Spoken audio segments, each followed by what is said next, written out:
Right foot!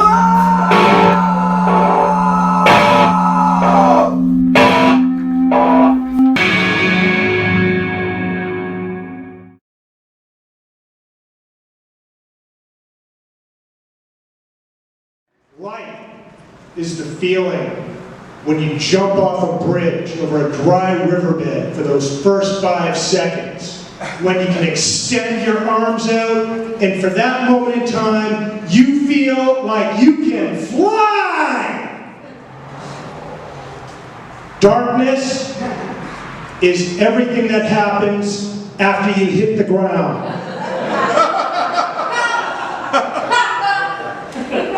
I've been working on a biography. I'm a writer and I assist people with autobiographies. I'm working on a biography for an 85-year-old college president currently. Amazing individual, relentlessly positive. That's his overarching philosophy. He was born in incredible poverty in rural Yazoo, Mississippi in the 30s on a sharecropping cotton plant. Was abandoned like within 2 weeks. And then he was in the military, the Marines, highly decorated. By age 32, he was a vice president of a major college, community college in California. And this dude is incredible, but everything is positive, positive, positive. His philosophy is, why hold on to the negative? Put it in the darkness where it belongs. Let it starve to death. Don't feed it. Let it go out, let it calcify, let it die. Replace every negative with 3 positives. This guy went on, by the time he was 30, he'd become friends with generals. He had become confidants of generals, like proteges of actual generals and college presidents, business icons like Peter Drucker, took to him. And they became friends and helped this guy to become one of the first African-American college presidents in California. This guy came from nothing. And I said to him, like, I understand why they'd be friends with you, because you're amazing, and I can see where they would recognize that value to match their value, but how did they ever notice you to begin with? And he said, they noticed me because I let my inner light shine. And if you put your energy out there, they'll receive it and they'll respond to it. But if you don't let it shine, nobody will ever know that you put it out there, and they'll just pass you by, because they won't know you're there. So, one of the big portions of the book that I have to write deals with his career in the Marines, because it's a third of the cover, like it's the Marine symbol. He's decorated, he won a meritorious mass. I knew some of his background from my publisher, but he refused to go there, because it's negative and it's dark. I wanted to talk to him about his time serving in the Caribbean during the Cuban Revolution and during the time of Papa Doc Duvalier in Haiti, because he was there. He would not go there. All he would tell me was the bay was so clear, you could throw a coin in and you could see the coin and identify the coin on the sand. That's all he would talk about. I have 60,000 words. I'm going into my final interview. I have 2,000 words on the Marine Corps experience. That takes up a third of the cover.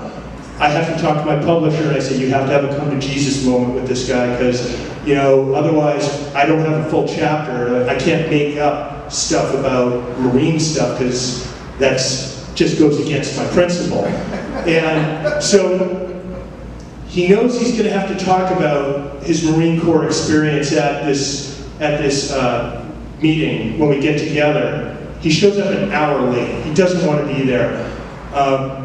The publisher leaves. I just pepper him with a lot of the simple stuff. We'll go back and talk about Peter Drucker, happy stuff. But eventually he reaches the point and goes, is there anything else to talk about? I said, yeah, we have to talk about the Marine stuff.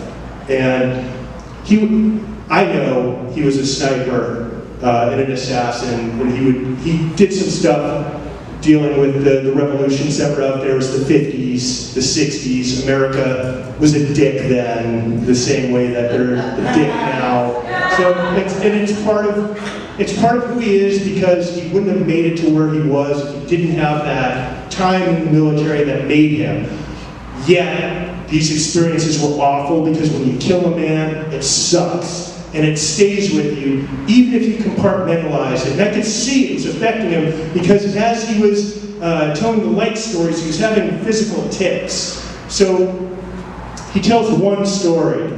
Somehow I get an anecdote out of him, and he talks about when he was walking on guard duty and when he'd be on the beaches at night, and he described the darkness. He said, you couldn't see anything on the Cuban beaches at night.